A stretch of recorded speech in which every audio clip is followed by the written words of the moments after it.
Hello everyone, Shelley's creation থেকে আমি Shelley বলছি। 30 ডেজ বিউটিশিয়ান কোর্স আমাদের অলমোস্ট ডান হয়ে গেছে। তো আজকে আমি হেয়ার স্টাইলের উপর একটা ভিডিও দেখাচ্ছি। তো প্রথমে আমরা কি করতে হবে, কোনো হেয়ার স্টাইল করার আগে আমাদের দেখে নিতে হবে হেয়ারটা পুরোপুরি পরিষ্কার আছে নাকি অ্যান্ড ওয়াশ আছে নাকি।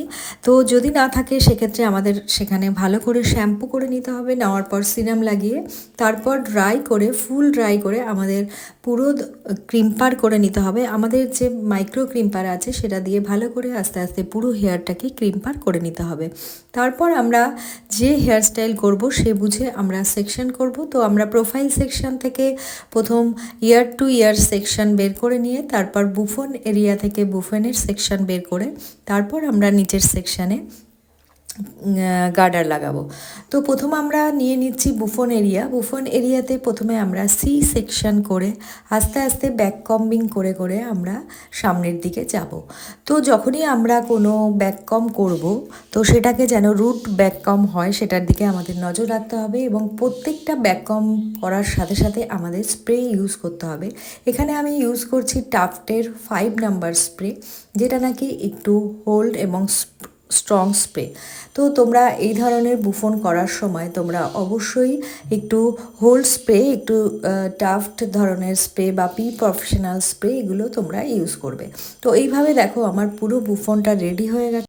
বুফনটা রেডি হওয়ার পর আমরা ওটাকে টুইস্ট করে বা দুদিকটা আমরা ভালো করে ধরে নিয়ে ভালো করে স্প্রে করে নিয়ে, তোমরা এখানে ওসিসের স্প্রে দিয়ে ভালো করে প্রথমে ময়েশ্চারটা এনে ভালো করে কম করে তারপর তোমরা ওখানে ক্লিপ দিয়ে বব পিন দিয়ে ওটাকে লক করে দেবে, এবং যখনই বব পিন দিয়ে লক করবে সেখানে বব পিনটার উপরে তোমরা ভালো করে স্প্রে করে নেবে। তো এইভাবে আমাদের বুফনটা অলরেডি ডান হয়ে গেছে। তারপর যে বুফনের হেয়ারগুলো আছে সেটাকে আমরা ব্যাক কম করে নেব খুব ভালো করে। তারপর সেটাতে স্প্রে করে দিয়ে একটা বড় নেট নিয়ে সেটাকে আমরা আটকে দেবো।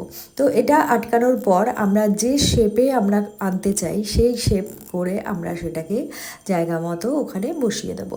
তো ভালো করে লক করে নেব। প্রথমে আমরা একটা বব পিন লাগাবো, তারপর আমি সেটার সাথে একটা ইউ পিন দিয়ে সেটাকে লক করে দেবো। লকিংটা যাতে ভালো হয়, কারণ এটাই আমাদের হেয়ার স্টাইলের বেস।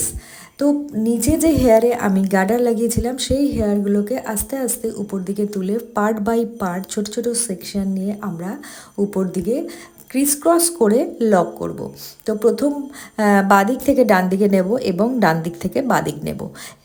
তো এইভাবে পুরো হেয়ারগুলোকে পার্ট বাই পার্ট সেকশন করে আমরা যে বেসটা করেছি তার উপরে পরপর ইউপিন দিয়ে প্রথমে টাক করে নেব।